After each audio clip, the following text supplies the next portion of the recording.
কতটা সুন্দর হয়েছে, নরম তুলতুলে আর রসটা ভেতর পর্যন্ত ঢুকে গেছে। নমস্কার বন্ধুরা, অঙ্কিতা কিচেন উইথ ভিলফুডে আপনাদের সবাইকে আবারও অনেক অনেক স্বাগত জানাই। তো বন্ধুরা, আজকে আমি মিষ্টি তৈরি করে দেখাবো। তো বাড়িতে থাকা মুড়ি দিয়ে তৈরি করব দোকানের মতো রসালো ও নরম তুলতুলে ল্যাংচা। তো আমি কিভাবে বানাই আপনারা প্লিজ পুরো ভিডিওটা দেখবেন। ভালো লাগলে অবশ্যই লাইক করবেন, বেশি বেশি শেয়ার করবেন। অবশ্যই অঙ্কিতা কিচেন উইথ ভিলফুড চ্যানেলটি সাবস্ক্রাইব করবেন। আমি যেভাবে বানাবো আপনারাও খুব সহজেই বাড়িতে এইভাবে ল্যাংচা বানাতে পারবেন। ছোটোখাটো অনুষ্ঠানে বা বাড়িতে কেউ চলে এলে বানিয়ে পরিবেশন করতে পারবেন। তো আমি এখানে নিয়ে নিয়েছি সব কিছু। রান্নাঘরে গিয়ে বলবো আমি কি কি নিয়েছি। রান্নাঘরে চলে এসেছি, মুড়িটাকে আমি গুঁড়ো করে নিচ্ছি।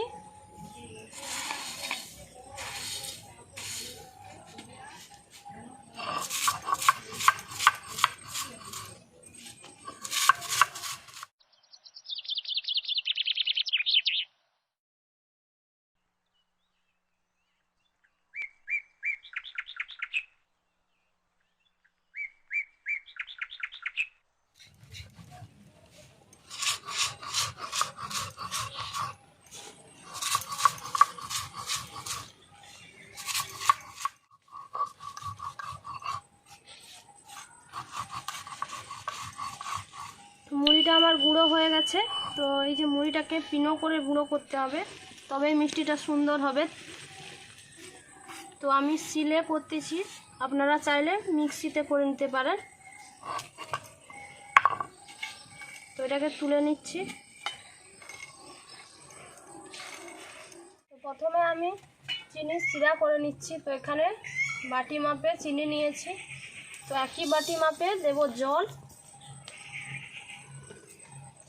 যতটা পরিমাণে চিনি নিয়েছি ততটা পরিমাণে জল দেব।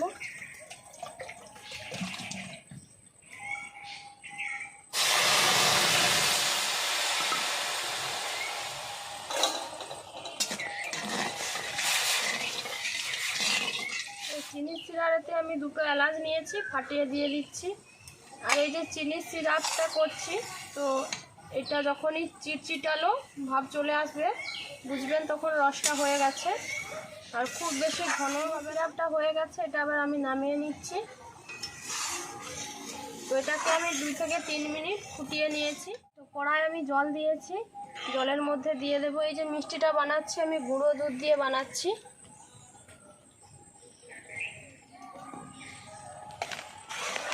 তো দুধটা ভালোভাবে জলের সঙ্গে মিশে গেছে, এর মধ্যে দিয়ে দেবো মুড়ি গুঁড়ো করে রেখেছি।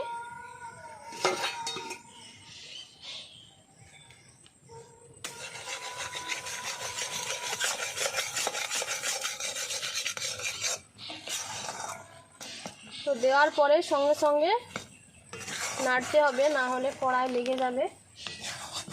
আর আমি নামিয়ে নিচ্ছি। ধুয়ে পরিষ্কার করে নিয়েছি, কড়াই দিয়েছি রিফাইন অয়েল তেল। এটা গরম হতে থাক, ততক্ষণে আমি এটা মেখে নিচ্ছি। তো এর মধ্যে দিচ্ছি বেকিং সোডা অল্প একটু, এর মধ্যে দেবো একটা ডিম।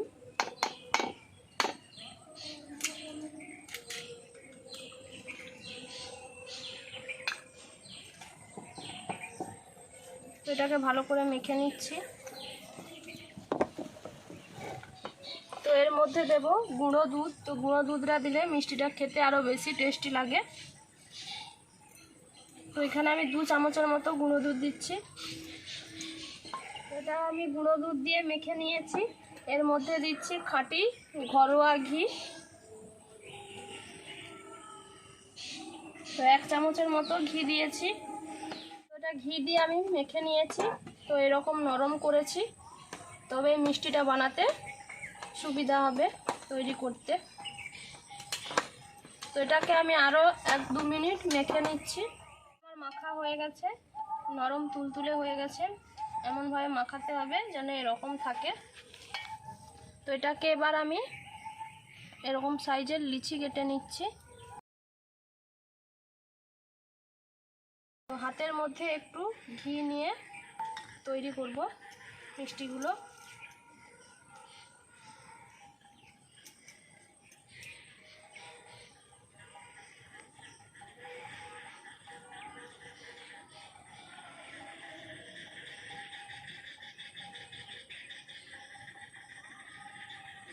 তো মিষ্টিগুলো আমি এরকম সাইজের তৈরি করতেছি, ছোট ছোট, খুব বেশি বড় করছি না।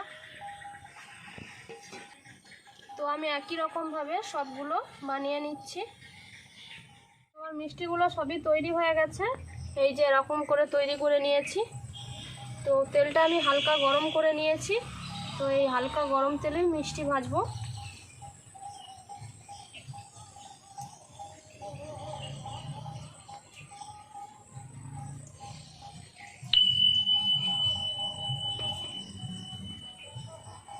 মিষ্টি দেওয়ার পরে একটু কড়াটা ধরে নাড়িয়ে দিতে হবে।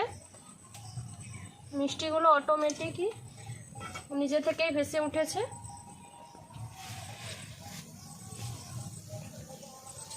তো হালকা আঁচে ভাজতে হবে, তবেই ভালো ভাজা হবে মিষ্টিগুলো।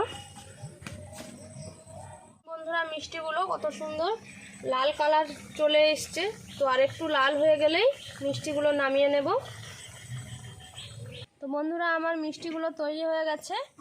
তো এবার আমি আপনাদের কেটে দেখাবো কতটা সুন্দর হয়েছে মিষ্টিগুলো, নরম তুলতুলে।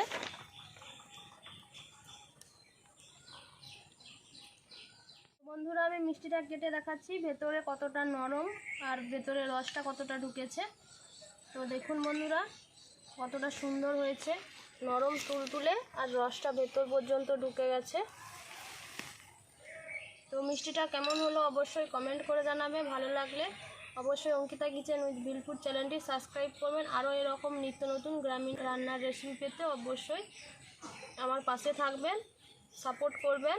আর যারা এখন আমার চ্যানেলটি সাবস্ক্রাইব করেনি অবশ্যই সাবস্ক্রাইব করবে, লাইক করবে, বেশি বেশি করে শেয়ার করবে। তো দেখা হচ্ছে আবার কোনো নতুন রেসিপি নিয়ে। তো